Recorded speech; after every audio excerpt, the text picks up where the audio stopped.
introduction เต็มซองกรุ่นในเวงกับโจเซฟทั้งเรียนตีจุกไอมาให้กันเนี่ยอินเดียนาเจงกันเนี่ย Indiana Wesleyan University Business Management และ Marketing กันเสียจวนปะเทียนมาสมนักก็ต้องกุมินฮีนักตักไม่ปะเทียนมินเปีย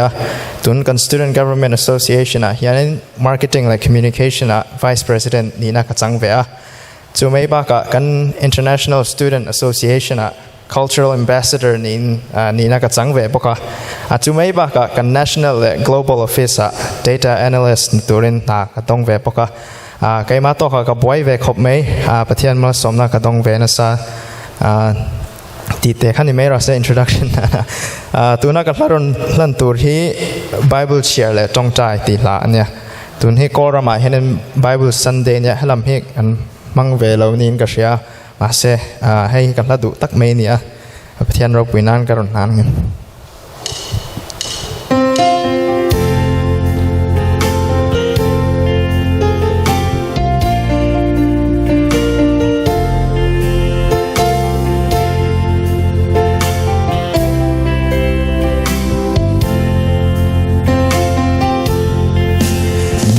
ตินินอิสวาเนเลงดุนเซลินมินิเซกันตินเอ็งไลโปอินอามากันในจวนอันนี้ปนมินนายัง Bible share และจงใจอามาอินในอังอูโอคริสเตียนอูนาว Bible share และจงใจโลทาทำลุสุอังเจโอเสตันโดราลันนายให้เจ้าฮีกันหิมนา Bible เชียร์และจงใจนะฮี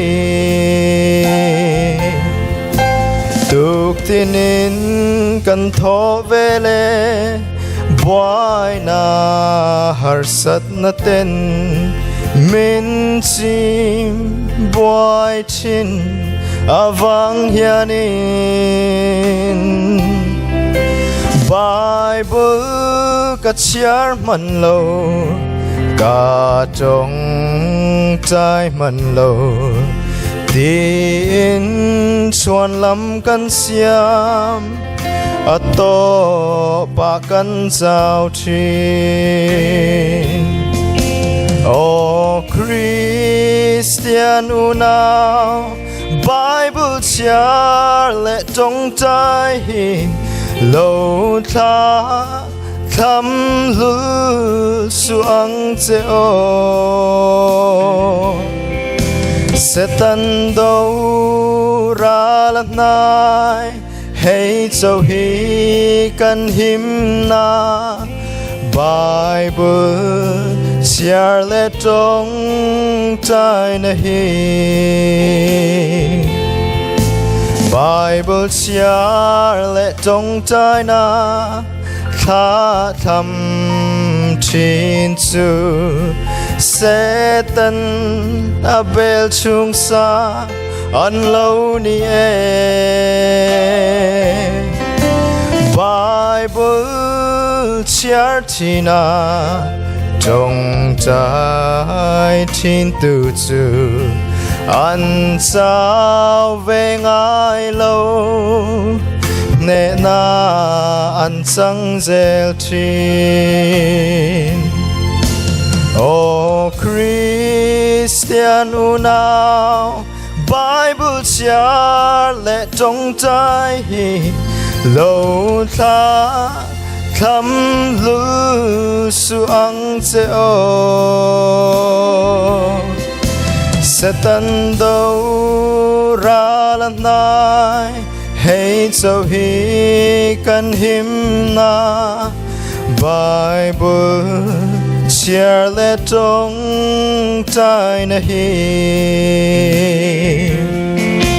O Christian unao Bible chia lệ trong trái hi lâu tha thăm lu su ang cheo sẽ tân đâu ra lần này hãy cho hi cần him na Bible